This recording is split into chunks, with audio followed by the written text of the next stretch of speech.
สวัสดีครับพบกับร้าน Living Device กันอีกครั้งนะครับผมเดี๋ยววันนี้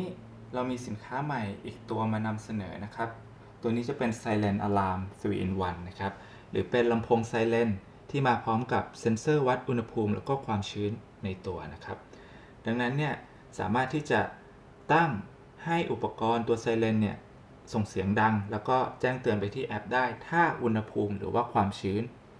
ถึงค่าที่เรากำหนดนะครับแล้วก็นอกจากนี้เนี่ยสามารถลิงก์ในแอปพลิเคชันนะครับให้เป็นออโตเมชัน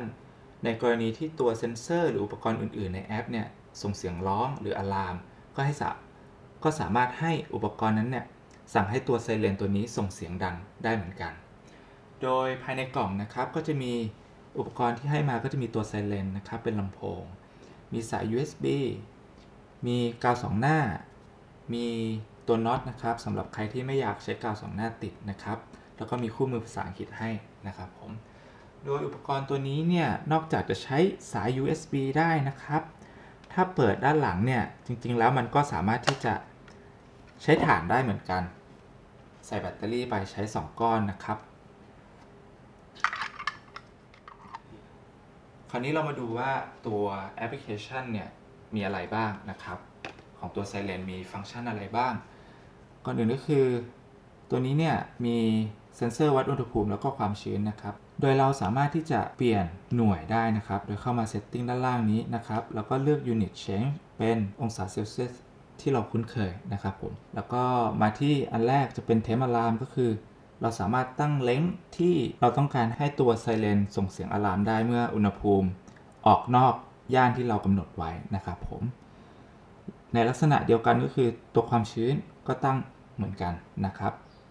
ต่อไปก็จะเป็นการตั้งระยะเวลาที่มันให้มันส่งเสียงอะลามนะครับก็จะตั้งได้ทุกๆบวกไปทุกๆ10 วินะครับอยู่ที่เราจะตั้งเท่าไหร่นะครับผมส่วนเสียงอะลามมีทั้งหมดอยู่18รูปแบบเสียงอะลามนะครับให้เราสามารถเลือกได้นอกจากนี้ก็สามารถดูประวัติของอะลามได้นะครับมีสามารถตั้งได้ว่าเราจะให้มันอะลามอะไรบ้างเช่นแบตเตอรี่ low temp high temp สามารถตั้งได้หมดนะครับนอกจากนี้เราก็สามารถที่จะตั้งเวลาไทม์เมอร์นะครับให้ตัวไซเรนส่งเสียงอะลามได้นะครับและถ้าเราเข้ามาที่ Setting ของตัวอุปกรณ์เนี่ยก็จะเห็นว่าอุปกรณ์นี้รองรับทั้ง Alexa แล้วก็ Google Assistant นะครับอันนี้ก็จะเป็นฟีเจอร์หลักๆที่ตัว Silent ทำได้นะครับส่วนอีกฟีเจอร์หนึ่งก็คือตัวเซนเซอร์เนี่ยมันสามารถใช้งานร่วมกับอุปกรณ์อื่นๆภายในแอปได้นะครับเราสามารถที่จะตั้ง Automation นะครับให้ยกตัวอย่างว่าถ้าตัวอย่างเช่นตัวอุปกรณ์ตัว Water Sensor นะครับมีการส่งอะลามเกิดขึ้นนะครับเราก็สามารถสร้างแอคชั่นไปที่อุปกรณ์ตัว Silent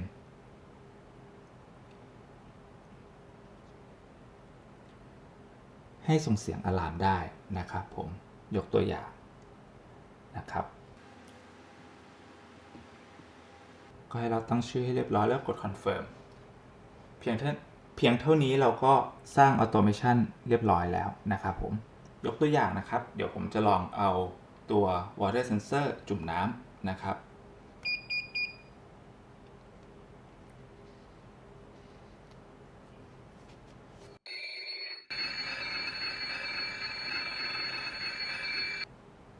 ซึ่งจะเห็นว่า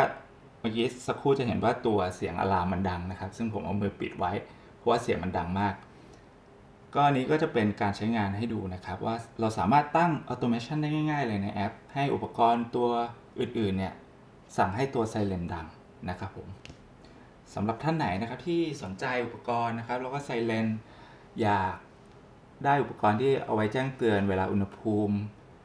มากกว่าหรือน้อยกว่าเท่าไหร่นะครับให้แจ้งเตือนไปที่แอปนะครับก็สามารถเข้าไปสั่งซื้อเลือกซื้อสินค้าได้ที่ www.livingdevice.com นะครับผมขอบคุณครับ